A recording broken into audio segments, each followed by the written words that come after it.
हम किसी से लड़कर नहीं जीत सकते। हमको लगता है कि हम किसी से लड़कर किसी को मार के जीत जाएंगे, तो ऐसा सोचना बिल्कुल गलत है।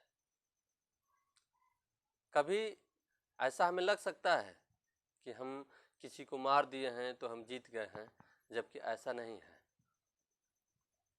हम जब किसी को मारते हैं तो खुद हार जाते हैं। और लड़ाई का कोई अंत नहीं। जब एक बार लड़ाई शुरू होती है तो कहीं ना कहीं जाकर रुकती है, और जब रुकती है तो अपने पीछे बहुत सारी तबाहियाँ छोड़ जाती हैं, बहुत सारा नुकसान कर जाती हैं। और जब हमें समझ में आता है कि हमें लड़ना नहीं चाहिए था, तब तक हम बहुत कुछ खो चुके होते हैं।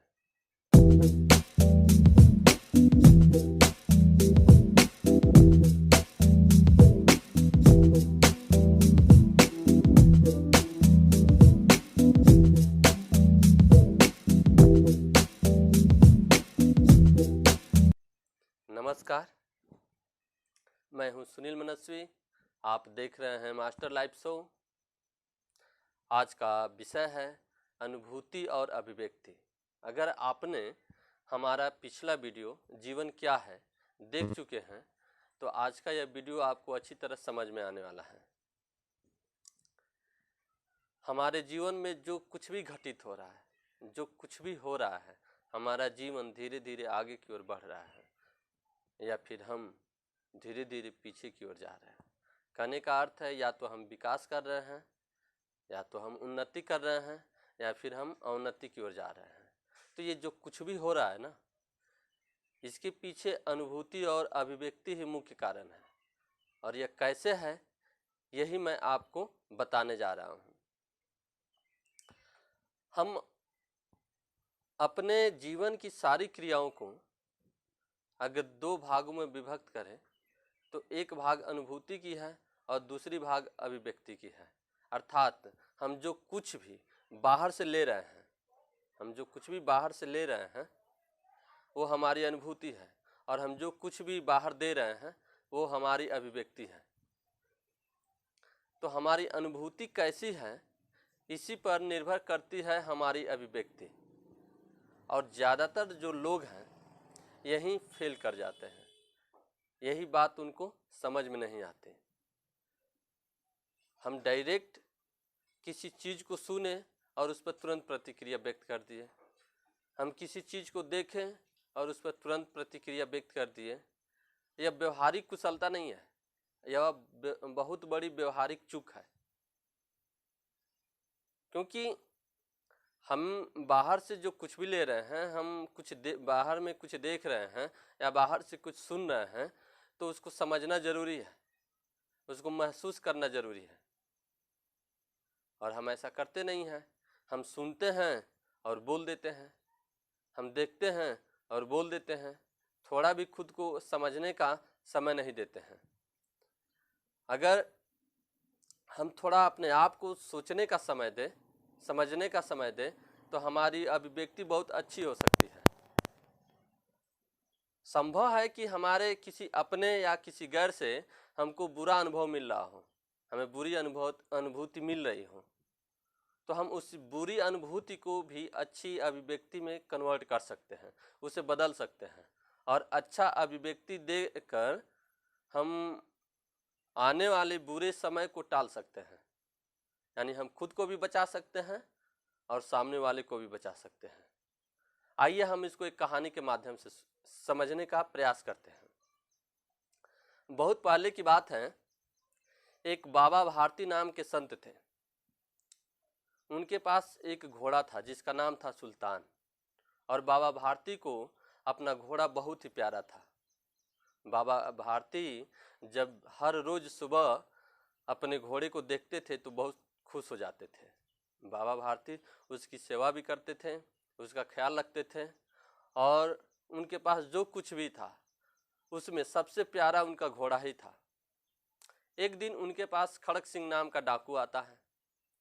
घोड़ा को देखकर वह उस पर चढ़ने की बात करता है। बाबा भारती बोलते हैं, ठीक है चढ़ लो।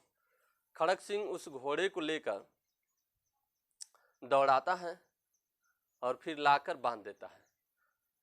बाबा भारती से खड़क सिंह बोलता है कि बाबा भारती, आप ये घोड़ा हमको दे दीजिए, आपका घोड़ा बहुत अच्छा है, बहुत अच्छा दौड़ता है, ऐसा घोड़ा मैंने आज तक कहीं नहीं देखा, ये हमको पसंद आ गया है, कृपया करके आप हमें दे दीजिए।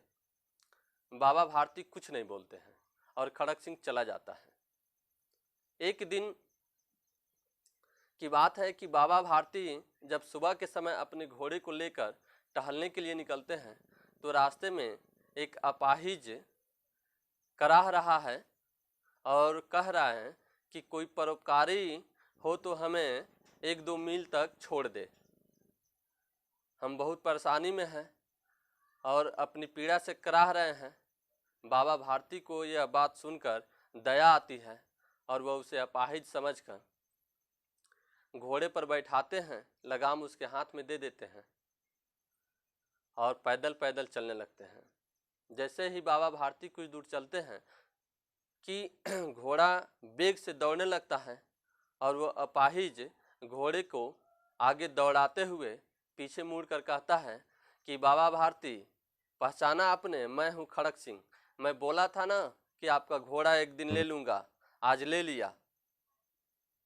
अब देखिए यहाँ पे बाबा भारती का सबसे प्यारा चीज़, सबसे प्यारा जो उनका घोड़ा था वह उसे खो रहे थे। खो क्या रहे थे? खो दिए थे। खड़क सिंह के हाथ में अब घोड़ा था।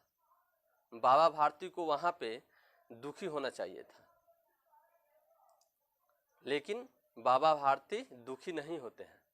कुछ देर सोचने के बाद बोलते हैं कि खड़क सिंह, एक मेरी बात सुनते जाओ, घोड़ा ले जा रहे हो ले जाओ, लेकिन बेटा ये जो घटना है आज की, यह तुम किसी से कहना नहीं। अगर किसी से कह दोगे तो कल से कोई किसी अपाहिज पर विश्वास नहीं करेगा और इस घटना की वजह से न जाने कितने अपाहिज परेशानी में पड़ जाएंगे। तो बेटा तुमसे विनम्र है कि विनम्र पूर्वक निवेदन है कि इस घटना का तुम कहीं पे जिक्र नहीं करना। खड़क सिंह घोड़ा लेके चला जाता है।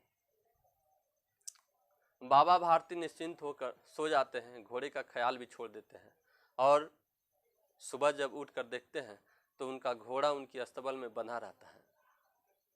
पता है ऐसा क्यों होता है? बाबा भारती अपने सबसे प्यारी चीज को खोकर भी बुरा अनुभव नहीं करते हैं।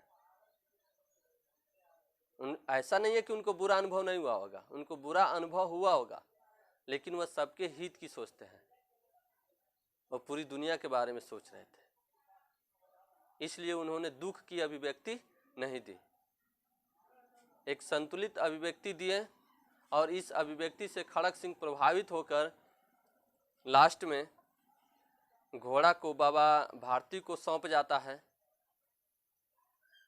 तो इस तरह इस कहानी से हम ये समझते हैं कि हमें कोई भी बुरी अनुभूति दे सकता है और हम अगर उस बुरी अनुभूति को रोक लें, उस पर विचार करें और हम अपनी ओर से अच्छी अभिव्यक्ति दें तो हम सामने वाले व्यक्ति को बदल सकते हैं और वो बदलेगा, निश्चित ही बदलेगा।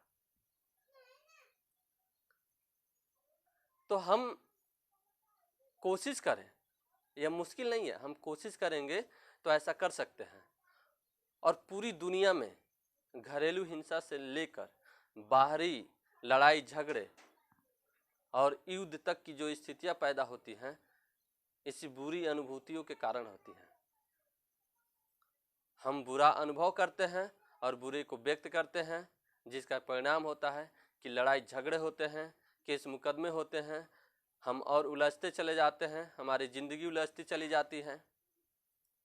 तो हम अपनी अनुभूति को बदलकर अपनी अभिव्यक्ति को बदल सकते हैं, अपने जीवन को बदल सकते हैं।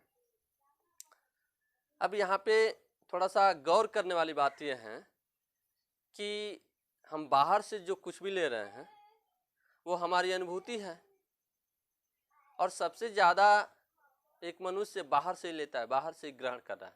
हम हवा भी बाहर से ले रहे हैं, हम बहुत सारे दृश्य बाहर में देख रहे हैं, हम बहुत सारी बातें सुन रहे हैं, भोजन भी हम बाहर से ले रहे हैं, तो सबसे ज़्यादा हम लेते हैं। और प्रकृति ने हमारी जो शारीरिक संरचना बनाई है वो भी कमाल की है। हमारे पास 2 आँख है कि हम ज़्यादा देख सकें, हमारे पास 2 कान है कि हम ज़्यादा सुन सकें, हमारे पूरे शरीर पे त्वचा है ताकि हम अधिक से अधिक महसूस कर सकें, हमारे पास 2 नाक है जिससे हम सूंघ सकें। नाक तो एक ही है लेकिन इसके 2 भाग हैं। और एक मुंह है, और एक मुंह इसलिए है कि हम अधिक से अधिक सुने, अधिक से अधिक देखें, अधिक से अधिक महसूस करें और कम से कम बोलें। यानी जो हम महसूस करते हैं उसको एनालिसिस करें, उसको समझ लें, उसके बाद बोलें। लेकिन हम ऐसा करते नहीं हैं। हम देखते हैं, बोलते हैं, हम सुनते हैं, बोलते हैं, और इसी वजह से गलतियां होती हैं। इसी वजह से हम अपने जीवन में कई तरह की समस्याओं को उत्पन्न कर लेते हैं और उसी में फंस के रह जाते हैं।